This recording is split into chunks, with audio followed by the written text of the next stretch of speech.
నమస్తే అండి, నా పేరు మురళీకృష్ణ. ఈవిడ మా భార్య నాగమల్లిక. మేము ఉండేది వనస్థలిపురంలో.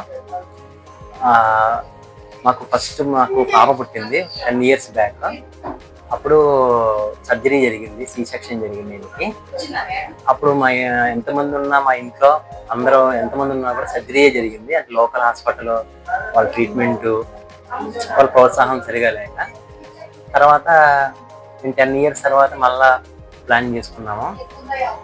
త్రిపుర సుందరి గారి దగ్గరికి మేము రావడం జరిగింది. ఆ మేడం డాక్టర్ అన్నం కంటే మా ఆవిడకి నాకు తల్లి లాంటిది నిజంగా చెప్పాలంటే. ఎందుకంటే సాధ్యం కాని దాన్ని ఆవిడ సాధించింది. ఆవిడ ప్రోత్సాహం వల్ల దీనికి నార్మల్ డెలివరీ 10 సంవత్సరాల తర్వాత జరిగింది. చాలామంది డాక్టర్లు, ఇంట్లో వాళ్ళు, ఫ్రెండ్స్ అందరూ కూడా రెండోది కంపల్సరీ సర్జరీ జరుగుతుంది, ఫస్ట్ సర్జరీ జరిగింది కదా అన్నారు. కానీ ఆవిడ మాత్రం లేదు నేను ఉన్నాను కదా అని ఆవిడ చెప్పడం జరిగింది. తర్వాత మా రెండో డెలివరీకి, ఇప్పుడు ఏదైతే జరిగిందో నార్మల్ డెలివరీకి దేవతాన్నంలో తప్పేమీ లేదు.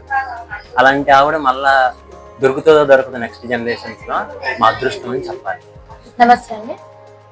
డాక్టర్ త్రిపుర సుందరి గురించి చెప్పాలంటే చాలానే చెప్పచ్చు, ఈ వీడియో కూడా సరిపోదు. బట్ ఏంటంటే చిన్న షార్ట్ కట్ లో ఏం చెప్పదలుచుకున్నానంటే, నాకున్న ఈ సెకండ్ డెలివరీ కాంప్లికేషన్స్ లో ఫండల్ ప్రెజెంటా అనేది ఒకటి ఉంది.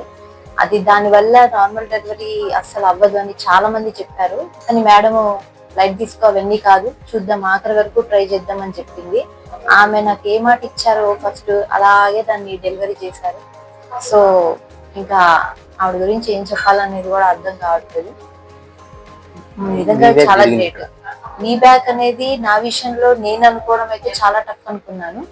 అలాంటిది మేడం చాలా ఈజీగా చేసేసారు. అది ఆవిడ ఆధ్వర్యంలోనే జరిగింది. కానీ మేడం ఇది లేకుండా మాత్రం ఏది జరగదు ఇక్కడ అయితే నాకు తెలుసు. So thank you so much for Tripura Sundari madam and her